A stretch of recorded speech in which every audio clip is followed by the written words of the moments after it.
Hello, everybody, and welcome to the Nerds Only podcast. You are here with your hairiest host. And your most inconsistent host. And your host that's not actually a host. And what would your name be? Oh, they know. If they don't, then they're no friends of mine. Oh, yeah, if that's they their don't, fault, honestly. fake fans! Where have you been the last two episodes? No, Why I'm are you Setherton. starting a part 3? I'm Setherton. I'm guest appearing on this podcast. Hell yeah. All right, boys, nerds only. That's not what I wanted to say. Wind and Truth, part 3. We are on top of it this time around. We are on top. So, real quick, this is our spoiler cast.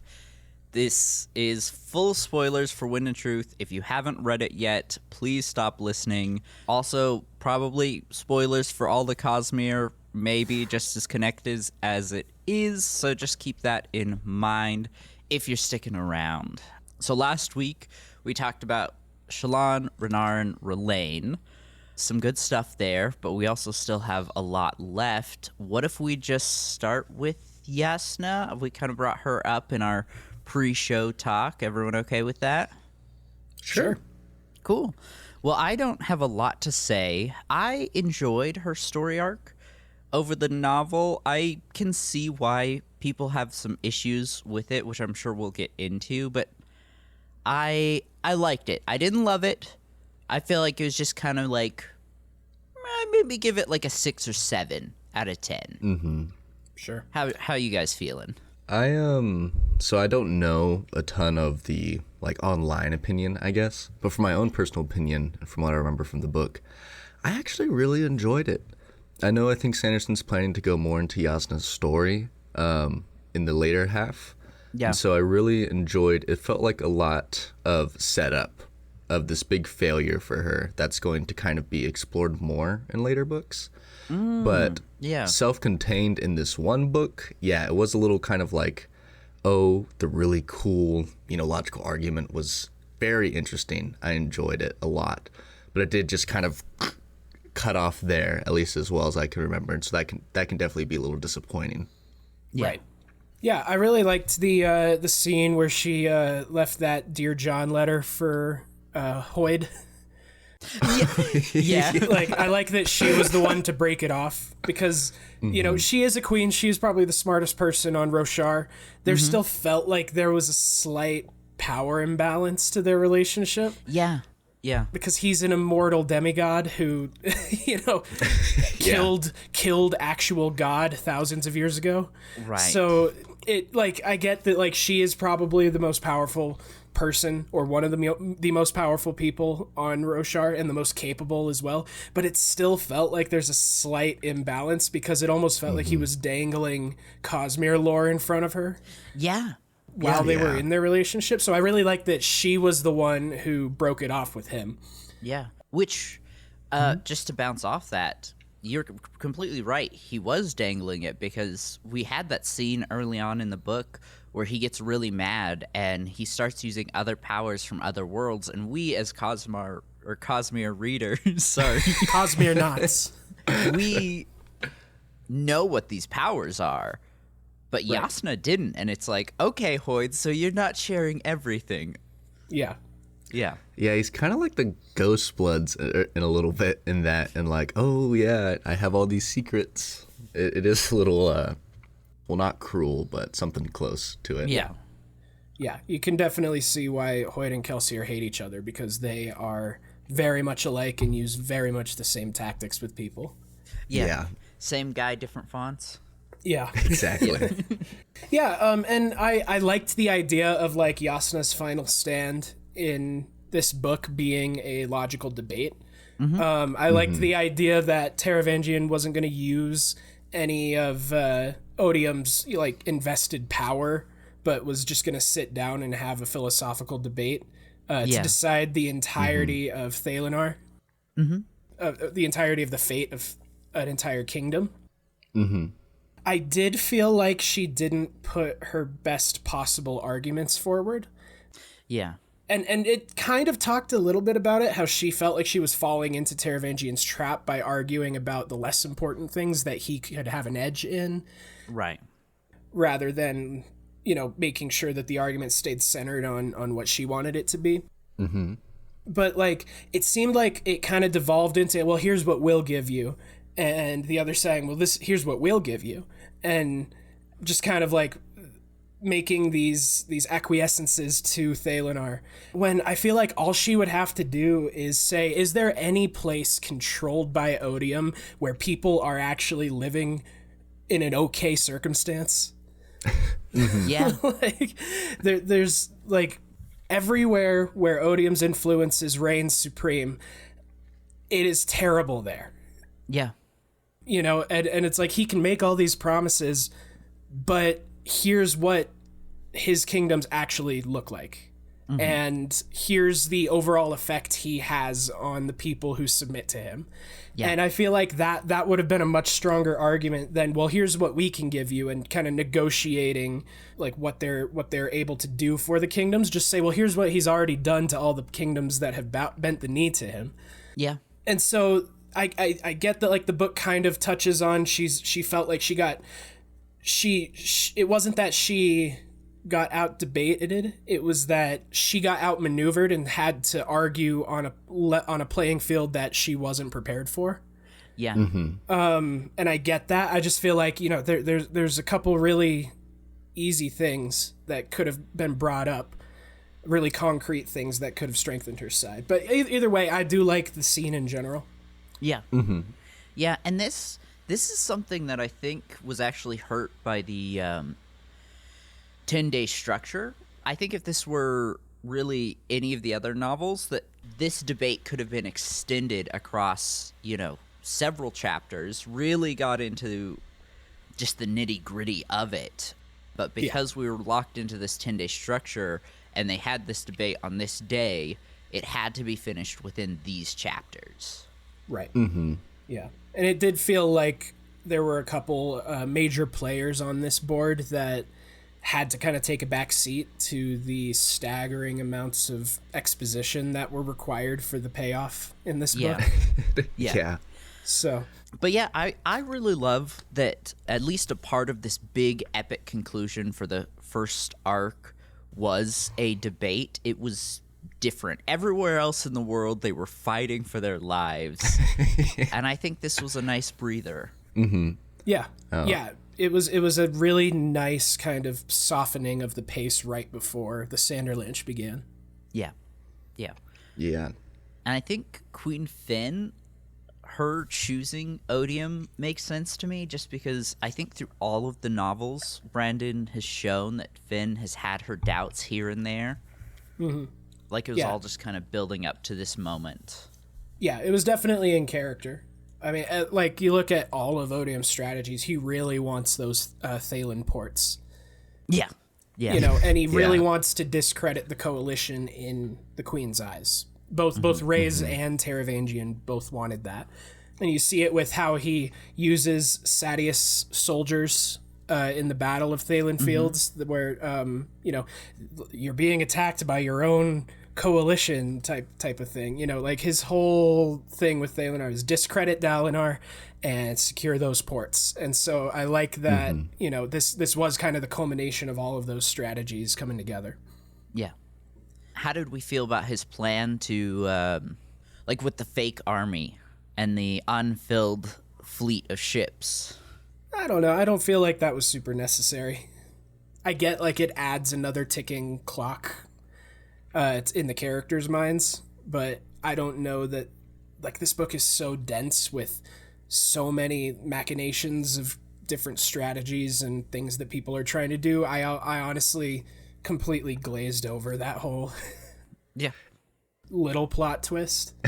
Yeah, I feel like when I remember reading that, it was like big parts in Seth's backstory or something like that, and then it was like, oh, also these ships are just filled with cement or whatever, and then it was back to like the other things happening. I was like, Yeah. okay, I don't know why that's important yet. And I mean, we got further clarification, you know, at the end whenever it was like, because just to make sure I'm remembering right, it was that he set them up as a threat, but in reality they were empty. Correct? Like they didn't have any troops in them. I think like they a had diversion. just the basic amount of people they needed to operate the ships. Yeah.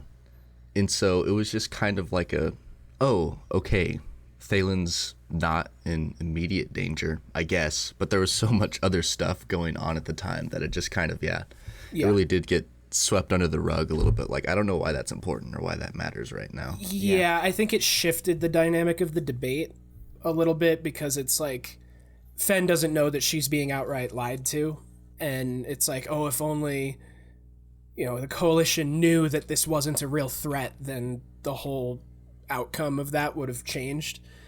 But I don't know that it would really like be necessary for the outcome to be changed. Like, I feel like that whole piece could have been taken off the board and it would have played out pretty similarly. Yeah. I just think the second, you can kind of tell, at least from what I remember, where Odium starts taking control of the conversation and starts attacking Jasnah's character instead of her argument. And I think the second that it was revealed, or not necessarily revealed, but like Odium logically pointed out that if Jasnah was in the same circumstance, that she would betray Queen Fen and do what's best for her country. Like, I think the second that was revealed, like, it was, Queen Fen's always been really like practical and kind of, I'm not sure what the word is for it, but like harshly realistic. Yeah. And so I very think blunt. whether or not the threat was there, I think the second it was kind of proven that Jasnah would give up Queen Fen if she needed to, Queen Fen would have sided with Odium, Yeah. I think. But the threat definitely added another layer to the debate itself. Yeah. Which that's Jasnah's big character flaw. And I love Jasnah. She's one of my favorite Cosmere characters across all of the novels. But she will always choose her family first. And Odium knew it, and he took advantage of it. Yeah, and she's always she's unwilling to allow herself to be intellectually dishonest, even if it means victory. It's very, you know, journey before destination kind of thing with her, in her intellectual honesty. In that she had to like sit there and say, yes, I would. Yeah. Yeah. Even though it meant, you know, the end of that entire line of strategy. Yeah. Well, before we move on to our next set of characters, is there anything else you guys want to say about Jasnah's story, her and Hoid, Queen Fen? No, just glad that Jasnah and Hoid are over. It was shocking, and, you know, fandom, big, you know, excitedness about two characters that we like getting together, but I think that they're better off without each other in the long run. Yeah. Yeah, I agree. I like that there wasn't even like a honeymoon phase. Like, I think the first chapter with Jasnah is her saying how dissatisfied she is with the relationship. So Yeah. Well, because yeah. I believe Jasnah's on the asexual spectrum, and the relationship does seem largely sexual in nature in terms of what Hoid's getting out of it. Right. And he's withholding the part of it that she wants, which is the intellectual, you know, melding of the minds type of thing. And so it just wasn't a good fit. It was cool, it was exciting when it was first like revealed, but the more you see it, the more you're like, yeah, good decision, Jasnah. I was actually just about to say that I really liked the relationship initially, and then the more it progressed, I was like, okay, this is getting bad. And just to bounce off what you were saying, relationships are built on compromise, and Brandon Sanderson made it very clear that Jasnah was willing to compromise, but Hoid wasn't, and that was not fair to her. Yeah. One of my favorite moments in this book, though, is when Hoid like shapeshifts back into what he actually looks like, and he like gets shorter, and you can just you can hear it in Jasnah's voice how disappointed she was. Yeah, because like the Alethi are like 7 feet tall by Cosmere's standard. Even their short ones are Roshar's gravity's lower, so the people are a little taller, just in general. Yeah, like Shallan's described as being short, but to us she would be like 6 feet tall. Yeah. Yeah. So if you can imagine being an Alethi like Jasnah and seeing your lover all of a sudden become a foot shorter or more. Yeah. And his like skin turns paler and facial features change to look more alien. It's like, huh. Yeah. Whoa. Joey, did you have anything else here before we move forward? I just honestly can't wait for Jasnah's story. I love that her wasn't a battle of swords, but a battle of, the mind, and she lost. I'm really excited to see how that's explored and how that changes her character, because I don't think she's ever really lost an argument before. Yeah. When it came to like the intellectual prowess, she always won. At least I think, from what I can remember. This is the first time where it mattered most and she lost. And so I'm really excited to see how that turns out. Yeah. Yeah. And also, we know from Zeth's wife that the Elscholar Order has finally returned, and Jasnah's leading it. So that I'm really interested in seeing how that plays out as well. Yeah.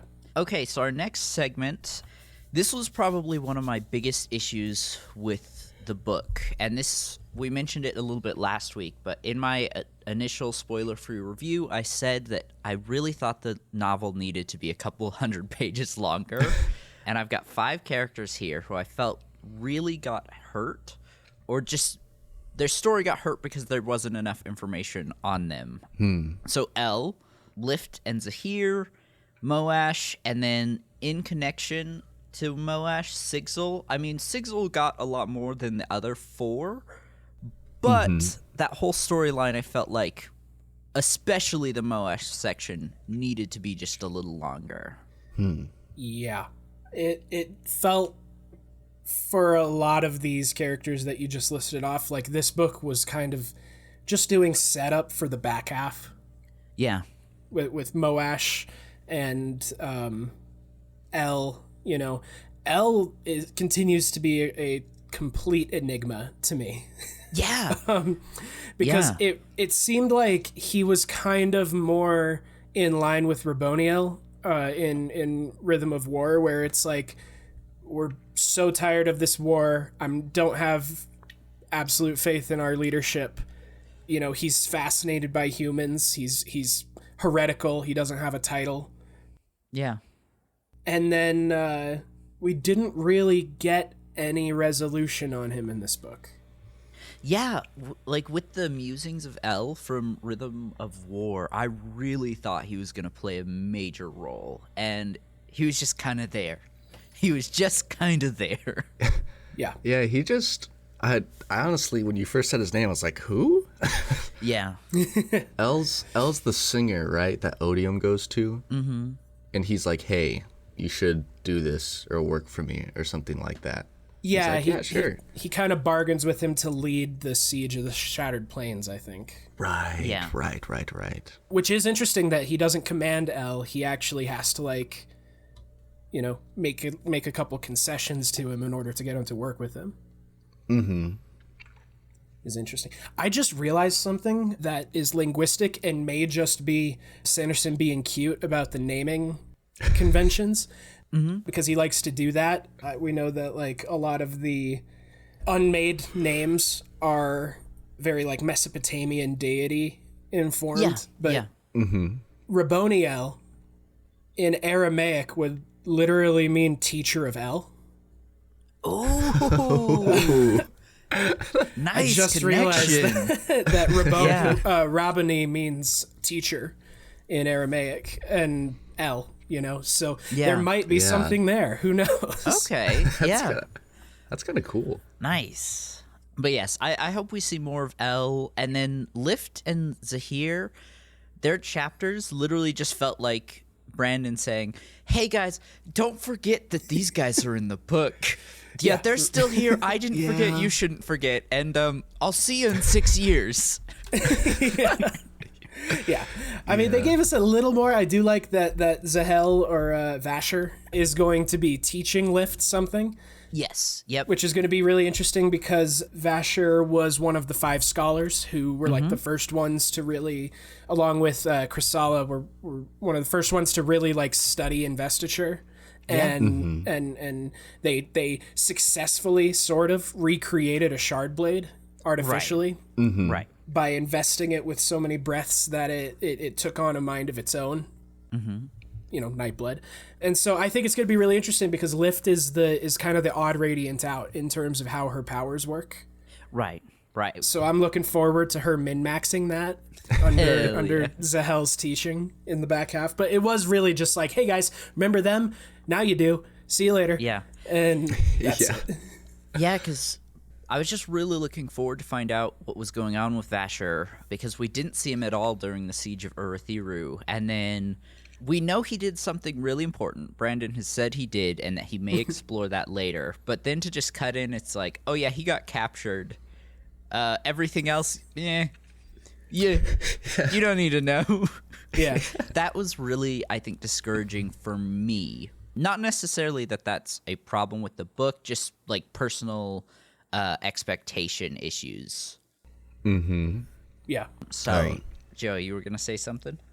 No, you're all good. Yeah, it just really, there's just so much going on in that book. It just was just like another thing to add to the pile that was so small. Like, oh, Vasher got captured and Lift has to save him. That's honestly all I really remember about that very short story. Because they were just in the interludes, right? Or were they actually part of the days? I can't remember, actually. I think it was one viewpoint excerpt. Yeah. Did this book even have interludes? It did. It had too many. It had a whole bunch that were just Taravangian thinking about how awesome he is. Oh, right. Yes. Yes. Oh, man. I remember now. Yeah, so it just kind of like honestly, when I think of the book, I barely think of that because I just remember being really confused of, oh, wait, Vasher's captured now? Right. And Lift's trying to say, like, it just, so much stuff going on. It was kind of like hard to keep track of it all. I was like, oh, okay, he's saved, I guess. Anyways, back to this cataclysmic event. Right. Meanwhile, back at the ranch, and then at the end, back at the plot. Right. Right. We did get to see Lift kill an Allomancer, though, or was it a Ferrochemist? Ferrochemist. I believe. Hell yeah. It was a Terrace woman. And you know what? Good for her. Good for her. Yeah. Was that Axwin Death? What was her name? The Terrace woman. That sounds close. I can't remember, though. Yeah, it was like someone who was in the court of the Alethi when Gavilar was ruling. She talked with Dalinar in one of his viewpoint flashbacks in book 3, I think. I don't know if it was the same one. But there being a Terrace woman present in both of those, how many Terrace people are allowed off of Scadrial in this time frame.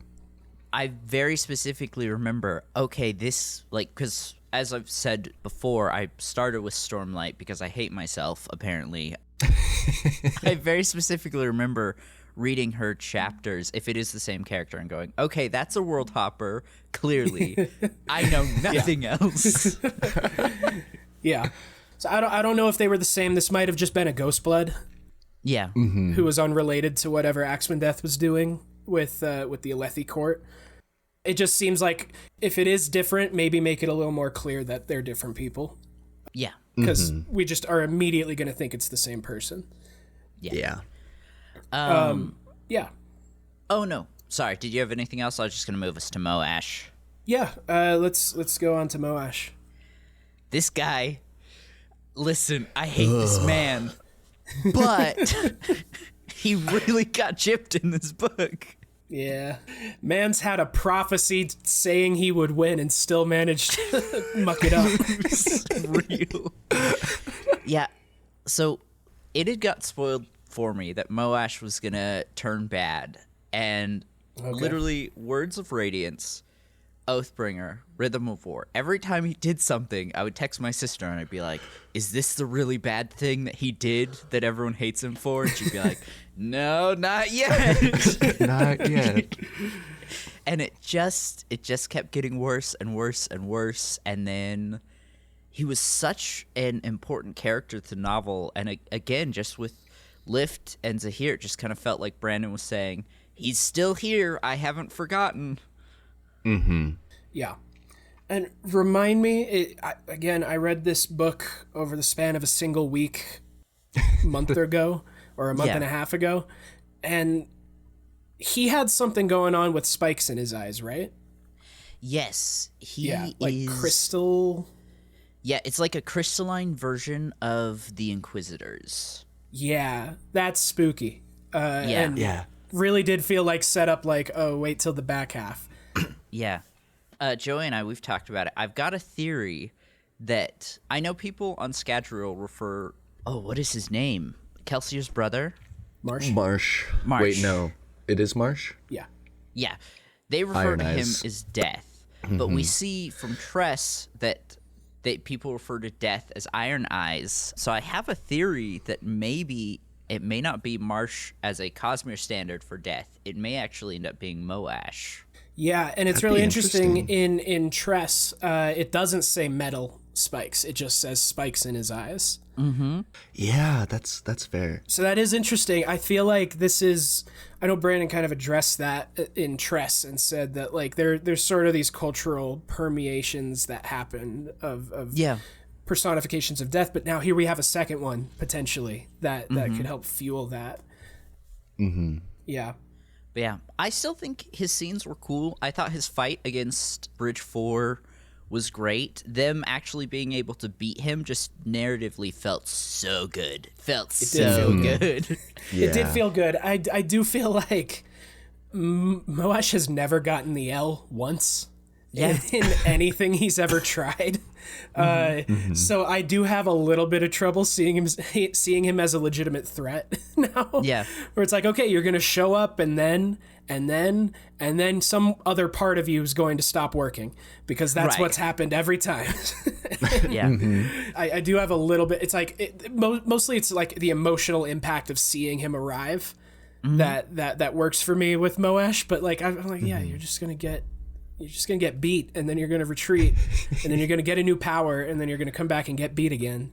Yeah. And Yeah. But that's a minor gripe. I know that he's still planned to be, the series arc foil to Kaladin. Right. That we thought Amaram was going to be in the first two books. Yeah. But either way, cool fight scenes all around for the Shattered Plains. They were some of my favorites. I loved seeing Bridge 4 like be hyper competent on the battlefield. Mm-hmm.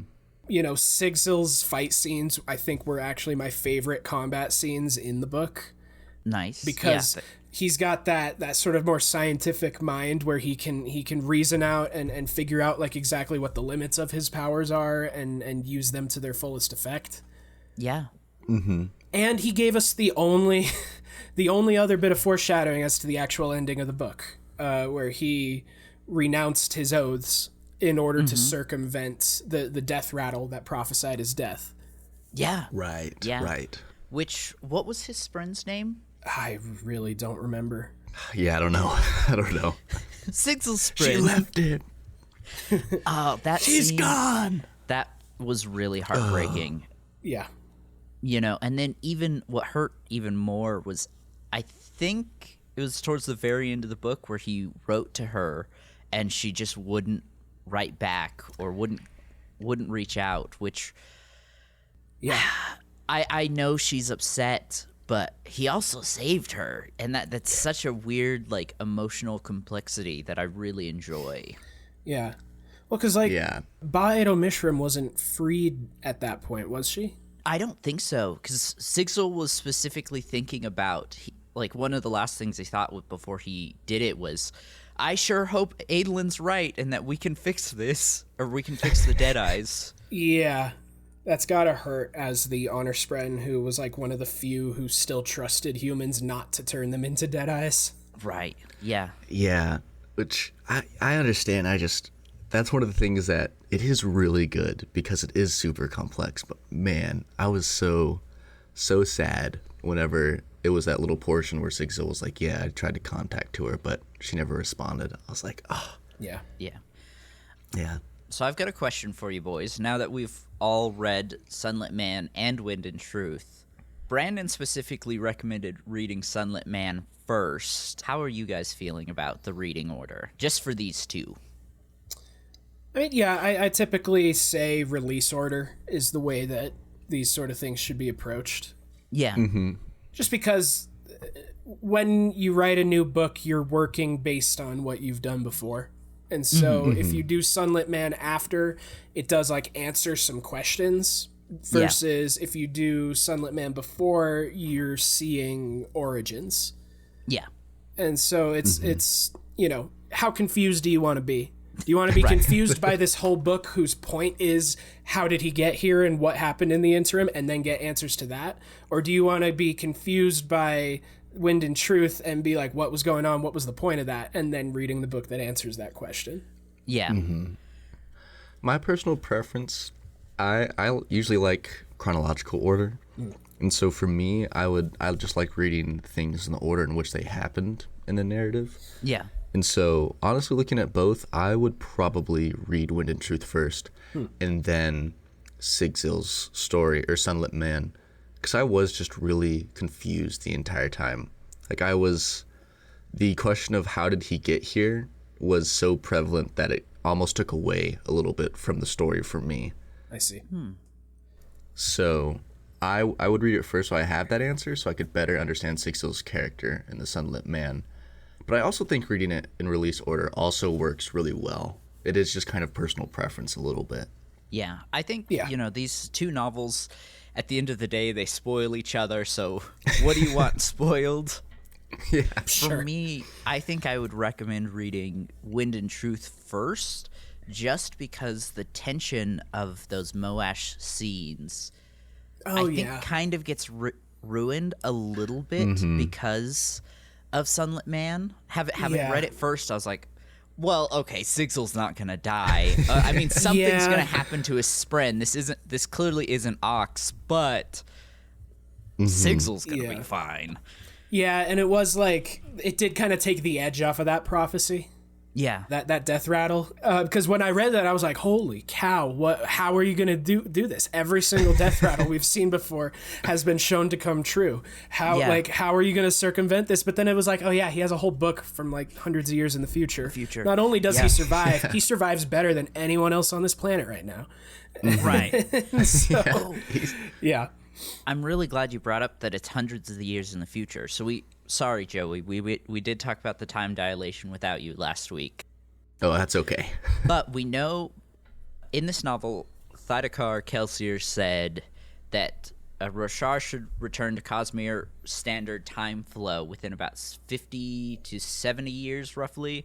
However, in Sunlit Man, Sigil kept referring to his friends and family as if they were still alive, and that really threw me off during Sunlit Man. And so that kind of makes me think that the time dilation maybe might go longer than what we are thinking initially. I mean, yeah, it could also have something to do with the nature and intent of the Dawn Shard that he holds. Exist, kind of just maintain what you are as it is. I believe that was the intent of the Dawn Shard that I think so. That he now holds. So it could just be like he's kind of in stasis in terms of, you know, his body and the way that he kind of thinks about things. It could be that. It could be that. I mean, he is doing a very interesting thing where he does like a skip via investiture to different planets, and we know that time dilation is a thing and that he is traveling at the very least the speed of light while doing that.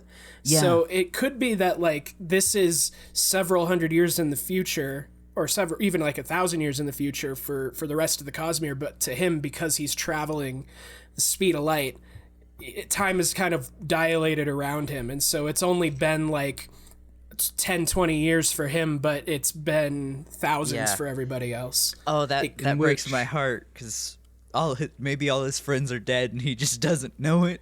Not the one he name dropped in the book, though. That's what I was the gonna say. one. Yeah. That's what I was gonna say. Is I think the only person I remember him specifically saying was Kaladin. You Yeah. know, as he looked at, and I think it was Hoyd. Yeah, it was like Right. an image of Hoyd, yeah. But now we know that Kaladin's a herald and is immortal. So It I could don't know. happen. Yeah. It could happen. Yeah. Well, sorry to get us on a Sunlit Man tangent. I just wanted, I felt like that was an important conversation to have. But bringing it back to Wind and Truth, I really did love Sigil's story. I agree with you, Seth. I think the Shattered Plane was some of my favorite sections in the entire book, which I think this is a good segue to start talking about. I think it's Venli, right? Venli, yeah. Yes. But do we have anything else on any of these 5 characters that I mentioned? I think just with Moash, I think it was kind of like just set up. Kind of the same with Jasnah, where it's just kind of building him up for the rest of the series. Yeah. But yeah, no, I loved his character. He's the worst. The worst. Yeah. I feel like He sucks. Sanderson has really leaned into the memes on about It's like, let's just Moash. make this guy Yeah. let's see how terrible we can make this dude. Like maybe there was a potential for a redemption arc in the back half of the books, and then he just saw the fan response and was like, "Nope, he's legitimately the worst guy." Yeah. Which I do hope he doesn't get a redemption arc. You know, this story is filled with people redeeming themselves. Dalinar, I think, is probably the best example. The Black Thorn, look at what he did and who he became. And that's awesome, and I love that. But if every bad character gets redeemed, it's going to start to feel like there's no real impact or meaning to their villainous era. Yeah. Especially with the way that this series approaches the idea of redemption, Yeah. where being redeemed turns you into a hero, kind of. And Right. so it's like, I don't really want that for Moash. If there's any peace for Moash, it's in never interacting with any of these people ever again. Yeah. Yeah. Go send him to fight on another planet, Retribution. Yeah, just get him out of here, man. Get him some W's there.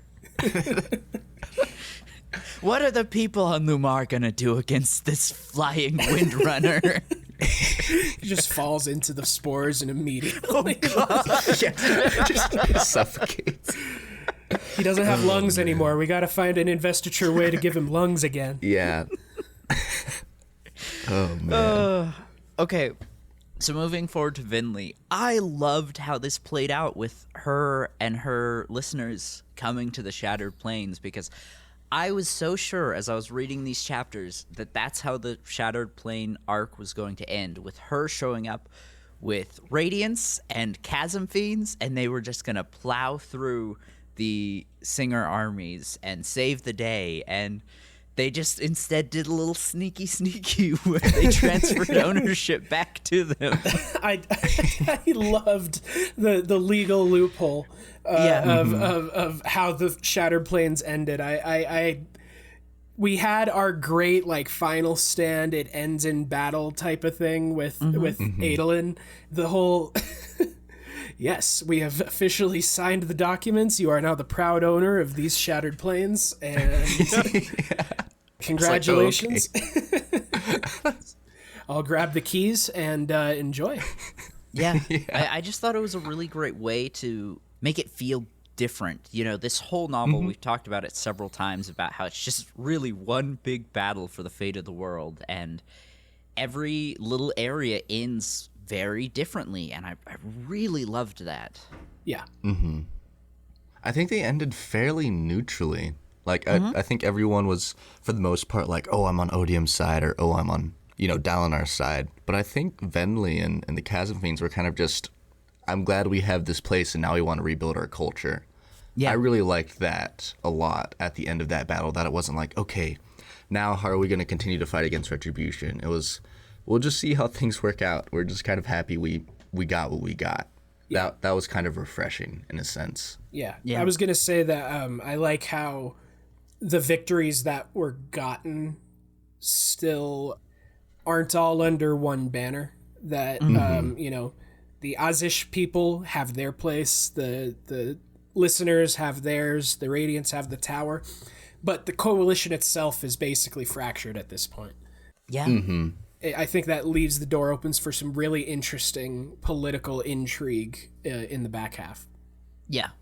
Oh, yeah. I also love what he did with the Chasm Fiends in this novel, right? Because the first few books, they were just big monsters. They were cool to fight against. And now we got a little bit of depth, and we see that they've got their own culture. I love how they view the humans as like the top predators. Yeah, that was kind of goofy. Yeah. And all it took was a Viking named Hiccup to show them that they didn't have to fight.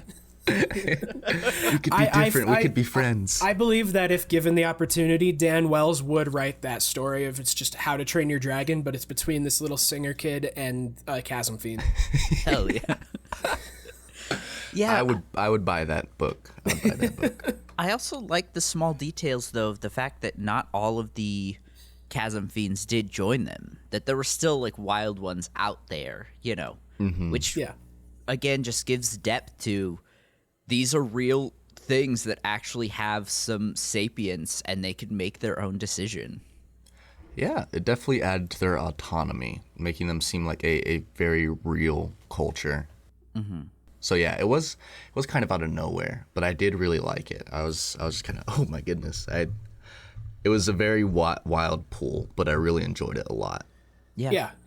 Well, like every other creature every other like Roshar-born creature that uses a spren in its gem heart to, you know, survive and has that Nihil bond going on is described as being semi-intelligent by everyone except for the Chasm Fiends until this point. You know, the great shells that the Reshi people live on, they're like worshipped as deities. The Rishadium, the horses that the shard bearers ride on, they're always talking about how like they're intelligent, they're more than just normal horses. And so it's like, why not? Why wouldn't Chasm Fiends share that with them? Which the Rishadium, we got a confirmation what spren they were in this novel. Was it Dream Spren? I want to say like music spren. Oh yeah, I think you're right. I think it was music. Yeah. By the way, little aside, that was a great little moment with Adolin and the spren that used to be Sureblood. Yeah. That was very nice touch. And that Gallant got to race through the fields of Shadesmar with Sureblood one last time. And warmed my heart. Yeah. While I do feel like I loved Vinley's story, I don't think she was a character that kind of got hurt by the length of the novel like the ones we were talking about before. I also feel like there's not a ton we need to talk about. Did you guys have any other points on her? Not really, other than that it like added to the intrigue of what is actually going on at the Shattered Plains. Yeah. Because there's the fourth moon stuff going on, which I don't even want to touch because we know nothing about it, and very clearly we're not meant to yet. Right. And the fact that Odium's perpendicularity was there the whole time. Yeah. I actually, that was going to be my last point, is the fact that the listeners now control that perpendicularity. Well, do we know that? Because Odium's nature and intent has changed, and it seemed like a lot of the investiture on Roshar kind of got drawn up to him in that moment. Yeah, so that was going to be my point, is do they still have access to this perpendicularity now that he's Retribution? Will it just be remade a new perpendicularity, like just same spot, but now it's Retributions? Will he get a new perpendicularity somewhere else? I feel like there's a lot. Yeah. We just, again, like you said, we don't know. Do we know anything about Harmony's perpendicularity? No, I don't believe so. Yeah, not that I'm aware of. Yeah, then I honestly have no idea, because Cultivation's gone, so I'm assuming her perpendicularity would be gone as well. Yeah. So I guess it's just Retribution's perpendicularity somewhere on that planet. Yeah. I think it's going to really depend on how quickly those perpendicularities disappear after a shard leaves. Like, is it immediate, or is there a lingering investiture there that kind of bleeds out over time? Yeah, we do have kind of a timeline. We don't know if it was special circumstances, but it took 1,000 years for the power of the Well of Ascension to return. Right, right. So that, we do have that as kind of a benchmark. So it could be that that's standard across the Cosmere, or it could have just been because it was, preservation specifically building that up in order to keep Ruin imprisoned. Right, right. If nothing else, we now know exactly how the Voidspren made it into the physical realm in Book 2 without one of the heralds breaking. Right, right. Because all the Voidspren, Ulim, and all of them, they probably just came through Odium's perpendicularity since it's right there on the Shattered Plains. Yeah, yeah. Joey, anything else on Vinley? No, I think the only thing I would think to add is I think she did really well for pacing. So a lot of it was like high action, high stakes, and then it was kind of the story of these two cultures just kind of figuring out each other and learning how to communicate. So I thought that did well for kind of bringing the tone and the overall feeling of the book down at certain points. And so it was nice like breaks in between all this action. Yeah. Well, I think all that's left is Dalinar, Navani, and the gods. Yes, you want to talk about indeed. Gavinor at all? Yeah, We'll we'll get there. definitely. Yeah, I We'll think get there. that'll be important here. Okay, so we brought up the moon earlier, and I agree. We should not dwell on it long because we don't really know. But there are two main theories that I've been seeing so far. One, that it is Valor hiding on Roshar, or that it's an Aether. Again, we know nothing. I'm just throwing a wild theory out there. I like the Aether theory, personally. And I think it being Aether instead of Valor would kind of help flesh out the greater Cosmere lore as a whole. But again, we'll just have to see. Yeah. We've had indications that moons are tied to both Shards and Aethers before. Right, right.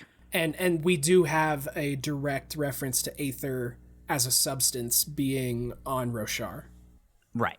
Because Mraize has his laundry woman wash one of his shirts, and he's like singing her praises because she was able to get the Aether out with only soap and water. Yeah. So we do know that there is something, like the Aethers are somewhere present in a place where Mraize can interact with them and get some on his shirt. Yeah. What was the fourth moon? I'm so sorry. Just need a quick No, reminder. that's okay. It was mentioned twice in passing. Yeah, and I think it crashed into the planet. It's under the Shattered Plains, I believe. Oh. It's made of a substance that Honor as a shard didn't recognize. Right. Interesting. Right.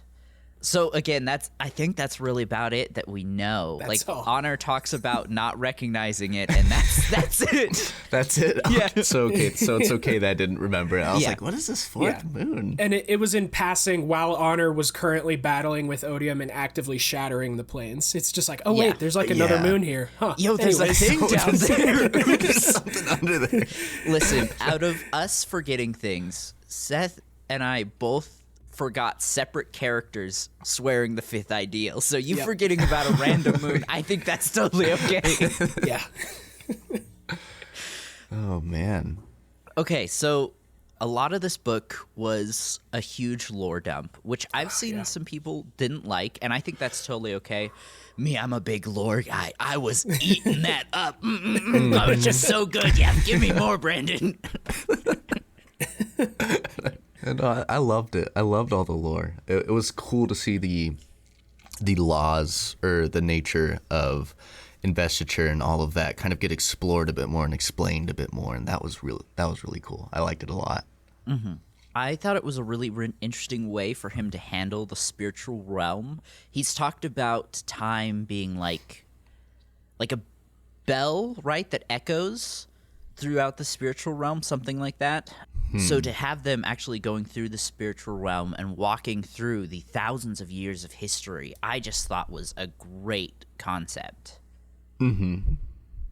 Yeah. I mean, I have to admit there's a little bit of disappointment for me because when Hoyd was the one who said, like, you'll see echoes of the past, having the most prominent world hopper be the one to say that, I thought, like, are we gonna see like flashes of Vin fighting Kolos, and like Dalinar's not gonna know what he's watching, and like, you know, just like little cameos and flashes. But the idea of connection, you know, Dalinar has no connection whatsoever to Scadrial, so it makes sense that he wouldn't.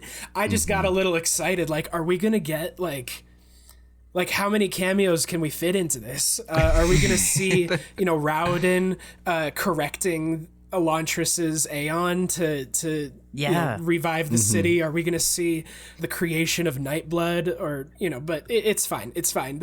I realized pretty quickly that, okay, this is just going to be exposition central, and this is going to be most of the book. And, you know, I don't like when exposition is just exposition. Yeah. It's fine, you know, it didn't ruin anything for me. It just felt like there are things that we could have done here to make Dalinar's entire story throughout the book more interesting than just, oh, we need to go see the next bit of exposition now. Yeah. You know, like, there could have been a little bit more conflict. He could have, you know, caught on to what was going on with the Ghostbloods and Shallan. There could have been things that, you know, Odium could have tried to be actively working against them in the spiritual realm. Yeah. You know, there's things, it really felt like, okay, here's a chapter of exposition. You're going to love it. It's cool. It's questions you've had since the beginning, but that's it. And then we're going to go on to the next one. Yeah. And so it didn't feel as much like it was a story being told as much as it was like just lore dumps. Yeah. I think why the exposition didn't necessarily bother me that much is because of the urgency it had. They were in the spiritual realm, time flowed differently, and Dalinar and Navani were constantly worried about getting back in time. And I, as a reader, was worried, is Dalinar going to make it back in time to fulfill the contract? And then we add Gavinar into it, and him being lost, them having to find him. Oh, what do we do now? We brought this child into one of the most dangerous places in the Cosmere. Oops. Yeah. There was something that kind of rubbed me the wrong way about that whole thing. Not with Gavinar, but just Dalinar being in the spiritual realm, where it felt like there wasn't really any investigation on Dalinar's part to find out that he needed to go to the spiritual realm. We just had like the most Cosmere aware character come and tell him, hey, this is what you need to do for the rest of the book. And it did feel like maybe there could have been more about that. You know, it could have been a different character who we know, you know, actually found out this information for themselves. Like, what if Jasnah had been the one to find you know, reference to this in some sort of record, and it just would have felt more like the characters were actually doing it for themselves, and it would give them a little bit more agency instead of having Hoyd just be like, here's what you're gonna do. You're gonna walk in, you're gonna grab the ribbon, you're gonna you know. But again, like, it didn't ruin it for me. It was just kind of this maybe could have used a little bit more editing. I think part of it too is the initial concept of, we're going to go into the spiritual realm temporarily, see something, come back, discuss, go back in, right? We can come back and help when we're needed. We can go in when we can. That, at least to me, does seem more interesting and would have added more depth. But, of course, Mraize is Mraize and screwed everyone over. It did screw everyone over. I feel like, no, I think I would have preferred that, because that would also leave Dalinar and Navani and everybody who went to the spiritual realm, they were completely disconnected from everything else that was happening in this book the entire time. And so it really felt like there were two different books going on. And that's kind of what happened to every character. There was very much like no communication between any of them. The entire time, in a world where you have faster than light communication via span reads. So it, like, I do wish that there had been more cohesiveness of like, oh, we just got word that Adolin's forces successfully repelled the singers from the dome. He sends his regards, you know, like that sort of thing. And having Dalinar and Navani and everybody come back in between their journeys into the past would have kind of given an opportunity for that. I do think the lack of Stormlight, though, because they were gone, added some real tension. Sure. Joey, how you feeling about it? I don't know. I don't have any really strong opinions about it. I enjoyed it. I think there was so much exposition to be done that if there was an extra layer of story added onto it, it would have been a little bit more difficult to digest. Yeah. But it definitely was like bare bones, just here's what happened. There was still like the mystery of, oh, what's going to happen next? And there was some tension with, oh, are they going to be able to get to the next part? They have to find the anchor. But it honestly, like, I didn't have any big, oh, I love this or oh, I hated this. It was just kind of, it was just really exposition dumping every single Dalinar and Navani chapter, you know? It just kind of happened to them. Yeah. We talked about Shallan, Renarin, and R'lain last time, so we don't have to really get into them. But out of the whole, like, spiritual realm journeys, I feel like those three had way more, like, spiritual realm shenanigans than Dalinar and Navani had. I was really confused why they never met each other in the spiritual realm. Like, I was kind of waiting for that, like, bomb to go off of Dalinar finding out, oh, there's Dalinar, R'lain, Renarin in here, there's Shallan, R'lain, Renarin in here as well. Hey, it's your son and daughter-in-law. Yeah, I know. That moment at the end of the book where he was like, oh, you guys were there too, and then just completely move forward. I was like, come on. It's like, what? What do you mean you're okay with that? I was waiting for that big moment where they had this huge conversation and they're like, yeah, we just freed Ba'ato Mishram and now we got to get back to the physical realm or something like that, you know? But it just never happened. And I was like, well, I don't know. That kind of felt like he was avoiding the complication of the story because it was already so complex and convoluted in a sense. Yeah. I think just to try and throw anything else in there, it would have been too much. Yeah. I do think it left Dalinar entering the contest of champions without all of the relevant information that he might have needed to make maybe some better decisions. Yeah. But I guess that might be a good way to go into how about Gavinor now? Oh, we talked, I think, I talked to Seth and Joey separately about Gavinar maybe being the champion, and then him actually being the champion wasn't a surprise, but it was still a surprise because of how how he did. Whoa, he's so old now. Yeah, that was part of the book that really worked for me because it's long been theorized. We have the death rattle about the young child with a knife to his throat. Mm-hmm. We've had the death rattle about so darkness will reign because the choice of honor is life. Yeah. We've been figuring this is going to be the champion is going to be somebody that Dalinar won't fight, not that he can't fight. Right. Mm-hmm. So everybody was like, Gavinor. Yeah, he'd be perfect for Odium's champion. He was tormented by the Unmade for months when he was a kid. But the way that it happened was so much more horrific than we could have anticipated. And I loved it. I was so on board during the actual contest. That was, it absolutely nailed it for me. And like when he walked out and Dalinar thought it was Elhokar, like, I mean, me too. I was like, Elhokar, what's this guy doing here? What are you doing here? Get out. That was, I was fully expecting like, oh, Gavinar was just still going to be this little kid. It wasn't even going to be like a contest. It was just, Dalinar was just going to have to give up. But the fact that Gavinor spent, it was like 20 years, I think. Yeah, 20 years in the spiritual realm, just honing his skills and growing his hatred for Dalinar was so crazy. I was like, what? Yeah. I can't wait to see where his character goes in the second book, because then, Dalinar sacrificed himself to save Gavinor. Right. And it was kind of like, oh my goodness. What's he feeling right now? Yeah, it's one of those things that really like highlights Taravangian as a villain in this, is that like it's already a terrible thing to do to send a kid into battle against his own grandfather. Yeah. But the fact that in this he took something away from Gavinor that he can never get back.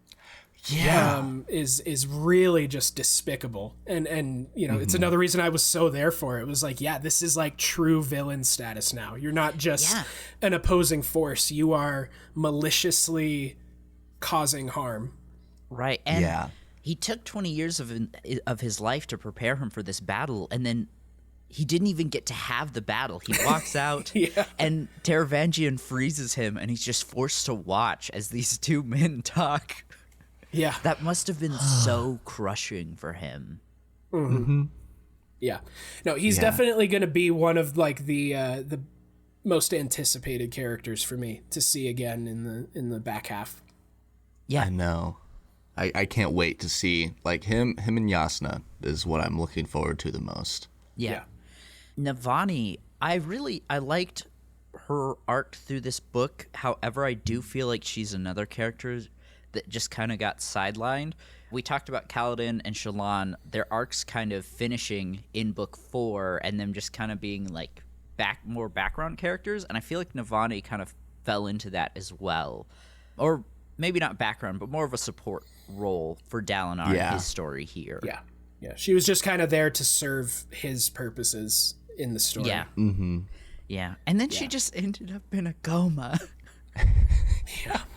Yeah.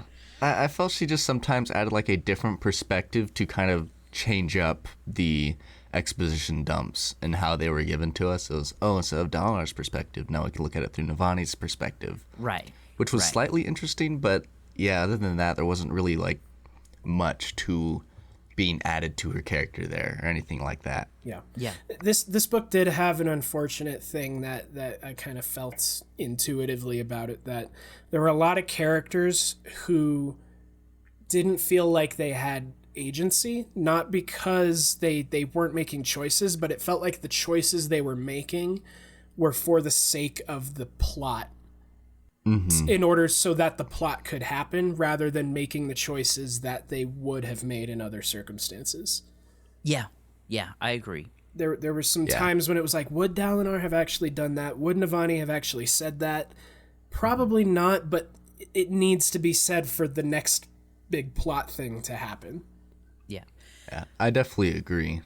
I think in their defense, though, at least like me as a person, if I feel that stress of a time limit, I start to make mistakes that I would not have made if I wasn't stressed.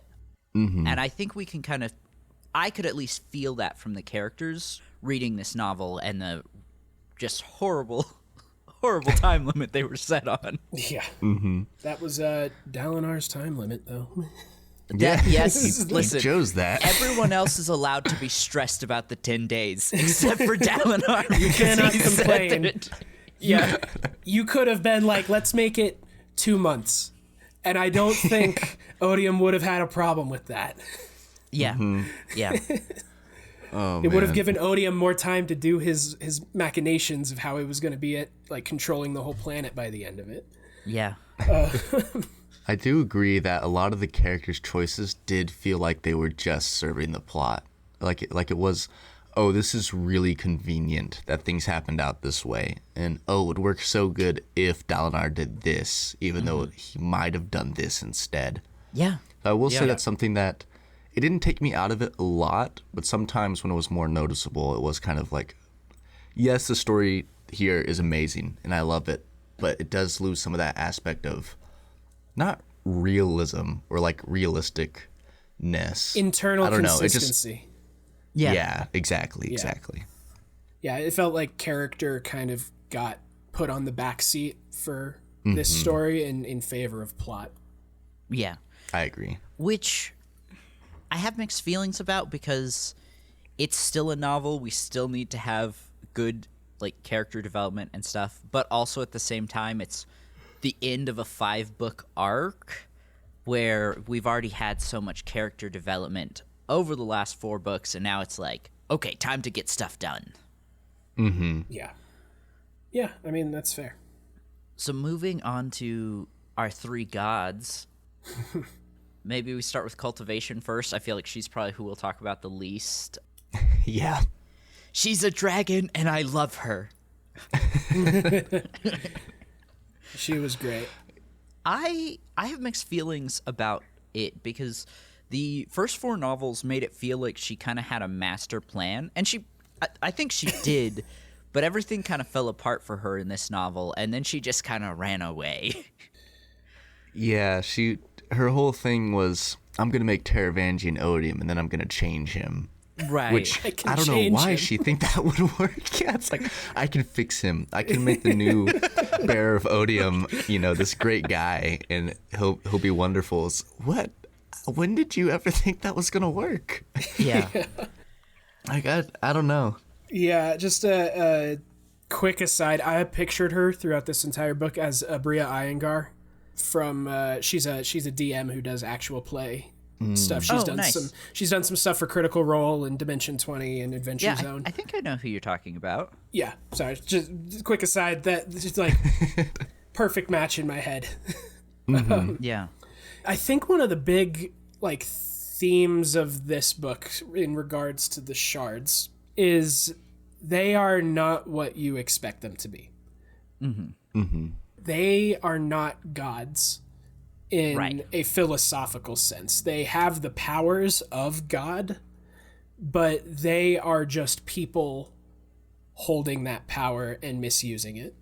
Right. And that's something that I think is going to end up being a major theme of the Cosmere itself, because we see like Preservation breaking his oath to Ruin about whether or not Ruin was allowed to destroy Scadrial. We see Harmony struggling to do anything and needing people to do his work for him because he's holding these 2 powers that are constantly fighting. We see Honor making some really stupid but very human decisions. Yeah. We see Retribution. Like, all of these gods, they don't, just because their intent is this doesn't mean that that's how they're going to work, because they are still just people. Yeah. Yeah. And I feel like that's a big part of like Cultivation, realizing I really messed this up and I am definitely to blame for it. So I'm going to leave and you will not be seeing me. Yeah. I'm going to run away from this mess I've created now. Which kind of seems to be the name of the game for a lot of Shards. Yeah. Oops, didn't mean to do that. Anyways, see ya. I'm out of here. Yeah. I think the Shards probably have a good understanding of death. They killed Adonalcium or split Adonalcium, so they know it's possible. But then at this point in the novel, Dominion and Devotion are gone. Virtuosity splintered itself. Right. Oh, Ambition. That's who I'm thinking of. Ambition's dead. Over at Threnody. Yeah. So they are not safe, and I think Cultivation is very aware of her own mortality. Yeah. Yeah. The first story that featured Shards as a major plot point showed how, well, this one over here is currently blanketing the entire world in ash, and the other one is a foggy guy who waves around and can't do much. So it's like they're gods, but they're not the kind that you would ever like worship. Yeah. They're much more in line with like the Greek mythology or Egyptian mythology idea of godhood, where it's just like there's something very powerful over there. They might need us to do something for them, and they might threaten us if we don't worship them, but they're not somebody that we want to like have a relationship with. Right. Yeah, we kind of saw what happened on Ashen whenever you do have a relationship with a shard that you're like worshiping. Like that. Yeah. It was bad. Yeah. One of my favorite parts of this novel, though, was Tanavast and Honor's like flashback chapters, where we get to see the conflict between Tanavast and the Shard of Honor, and that he just kept pushing and fighting against that intent until it finally said, "Get out of here! You're done." I really liked the idea of the intent rejecting the vessel. That was really interesting and kind of a new mechanic or layer that we haven't seen in the Cosmere yet. That you can be so opposed to its intent, this shard's intent, that it will reject you. Yeah. I think we've seen, like, we know that Ati, the guy who held Ruin, was not the kind of person who would typically hold Ruin. Right. or who would seek to hold ruin, but that was kind of like why he was the best choice for it. Right. Yeah, he was the kindest of them all, Yeah. or something like that was said. Yeah. But he still went along with the Shards' intent, just kind of trying to temper it. And Right. it eventually, Overcame him. Overcame him. And I feel like with Honor, it was a case of the unstoppable force meeting the immovable object of Tanavest will not work with his shard in these things. He's just directly going against it. And eventually it was like, fine, I'll find somebody who does like me. And Yeah. Yeah. yeeted that makes him into Rune's the story, forest.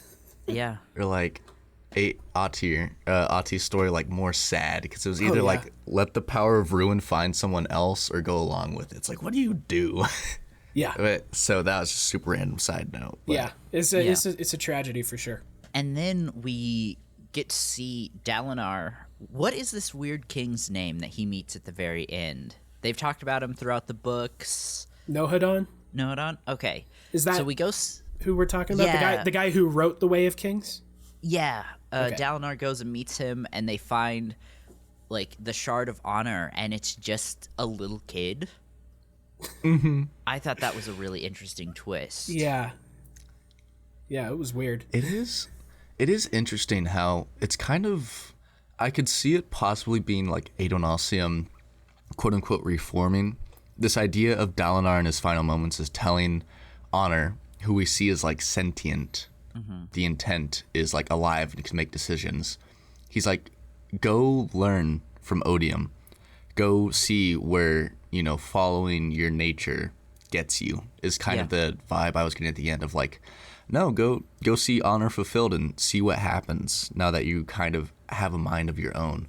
And I like this idea of it's this idea of just these pieces of identity are split, and it's kind of, they're all so young. They've lost sentience and now they're regaining it. So I'm so interested to see what Sanderson does with that, because now that he's built up this idea that the intent themselves can be sentient and conscious, like, are we going to get to a point where eventually the shard bearers let go of their shards and they just reform into a new god? Or what's going to happen there? Now that we know shards can be sentient and can, I think, eventually exist without a host. Yeah. But that's all just conjecture, I think is the word for that. But Well, so that'll be really interesting. Yeah, well, and does that open the bond, like open the door for like something like the Nahil bond, where instead of taking up the power of a shard, you can, form a Nahil bond with a shard and have it be more of a symbiotic thing than just you using the power. Yeah. That would be sick. Because it does seem like Honor is very similar to how Honor Spren are when they first manifest in the physical world. The physical realm, where they're mostly mindless. They have sentience, but they're still like learning and trying to figure out what's going on. Right. So like, is this a point where Honor is? I mean, I think Spren is a catch-all term for cognitive aspects, right? But Right. But like in a more sapient way, is Honor just going to be like this super powerful Spren that somebody could bond with, and it's up to that shard whether or not this bond actually grants anything, because we've seen that when like Kaladin was going against his oaths by Sylphrena's metrics, his power stopped working. So is that like a way that we could get like the tempering of the power of a shard, is that you have to follow the oaths that you swore when you bond with Honor, and if you don't, he'll find a new person to bond? Yeah. Something like that. I do think the go learn thing, I think a big part of Honor being merged with Odium now is going to be that little sliver of Honor that's sentient is going to see the consequence of oaths fulfilled without morality and ethics behind them. Yeah. The whole letter of the law instead of the spirit of the law, because that was a big problem with Tanavast towards the end. Yeah. Retribution is going to follow all of its oaths. Retribution is going, Retribution is still half Honor. So it's not going to break its oaths. It's going to be perfect in every sense of the word according to that intent. But the intent is going to be able to see the consequence of having such a narrow-minded idea of morality. Yeah. Yeah. Which I'm so excited to see where that goes. Like, is Honor's intent going to change once it sees that consequence? Like, I'm curious as to what's going to happen. Yeah. I've got a prediction, a bold prediction, and it's either a nat 20 or a nat 1. Let's hear it. The book 10. We know that there's a sliver of Dalinar's soul that exists as the Blackthorn in Retribution's forces. It is also going to learn so much from what Dalinar poured into it, and it's seeing what Retribution's doing against what Dalinar shared with it. That Blackthorn is going to bond Honor at the end of the book 10. Okay. That'd be interesting. That would be sick. And it's kind of we've both learned and grown so much since this whole thing happened, that now Dalinar, in a sense, is finally the right person to bond Honor. Mm-hmm. Yeah, So that's my bold prediction. I can't wait to be wrong. That'd be cool. Yeah. Well, so we have a combining of shards here with Retribution, which we've been talking about. I really liked the differences here between this forming and Harmony, right? Because Ruin and Preservation were both incredibly weakened. All the A-Team was gone. Preservation almost died, I believe, in the fight with Ruin initially. I just like the contrast. Ruin and Preservation fight, and it doesn't almost destroy the planet because they're weakened. They bond, and there's no time dilation because they're weakened. And then we get to see full-strength shards fight and bond, and the difference is just so vast. Yeah. Mm-hmm. Yeah. I think on Roshar it looked a lot more theoretically similar to how Ruin and Preservation's initial fight was. Oh, yeah. Because we know that Preservation was severely wounded by Ruin in that fight, and as a result, the mists, his investiture, covered the planet. And we do see something very similar happening with Retribution, where the storm clouds cover the entire everything. Yeah, it did give me a very Mistborn feel when that happened. Mm-hmm. Yeah. I only realized after the fact that this is what Renarin was referring to in his visions in Book 2 when he says, the night of sorrows, the true desolation. It wasn't the return of the singers in Book 2. It was actually referring to this, that this is, he was talking about the Everstorm, but, the night of sorrows, the true desolation, that's actually talking about Retribution. Yeah, I agree. Yeah. And the night of sorrows is that time dilation thing. Yeah. Right. Yeah. Is there anything else that you guys have in mind? Or just that it doesn't have to be just what we talked about today, but just final thoughts on the novel. How are we feeling? I enjoyed the novel. That is my declarative statement. I don't think it was perfect, and it is unfortunately the lowest I've rated a Stormlight book. Yeah. Because I don't think it works very well as a book. Mm-hmm. It really works as a final chapter in the story, but as a book, I don't think it works that well. But I enjoyed it as somebody who's obsessed with the Cosmere, who has read all of the other books. It's great. Yeah. Mm-hmm. I really enjoyed it. The only problems I have with it is how much it serves the plot. But again, it's kind of necessary. It is the final chapter. So I really loved the book, though. It definitely wasn't my favorite out of the Stormlight, but I think it was just all build up, and so I can't wait to see the payoff of these next 5 books. So I'm really excited, but I really enjoyed it a lot. Yeah. Same. I really loved it. I really enjoyed it. I definitely have some issues with it. I'm a little worried. We've compared it to Infinity War and The Empire Strikes Back, which I still think are good comparisons.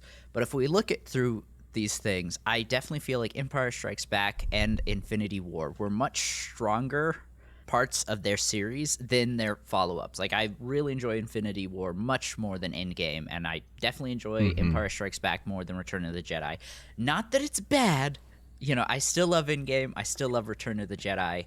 But I think that, Brandon Sanderson will really have to handle books 5 through 6 with a lot of care going forward. Mm-hmm. especially after that 6-year wait and just the expectations that can build up over that time. Yeah. Yeah, it'll be difficult. Yeah, for sure. I actually think a better comparison might be Attack of the Clones. Because that movie is extremely long, has a lot of different viewpoints, has a lot of characters doing things just so that the plot can happen. But then it was followed up with one of the best movies in the franchise. You know what? That's a good point. And you know, I hope that's what happens. Yeah. And remember, journey before destination. For sure. For sure. Audience, thank you so much for being a part of this journey. Seth, thank you also for being a part of this journey. Yes, absolutely. Thank you. I would have done 5 more episodes if you needed me to.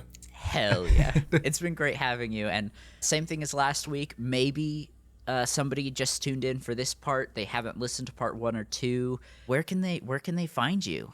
Oh, they can find me as Setherton on YouTube. And currently I'm on a hiatus from the video game series that Geronimo and I were doing together.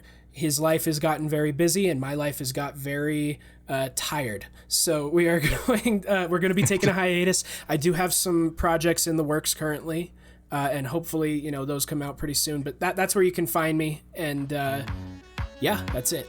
Hell yeah. Audience, go check him out.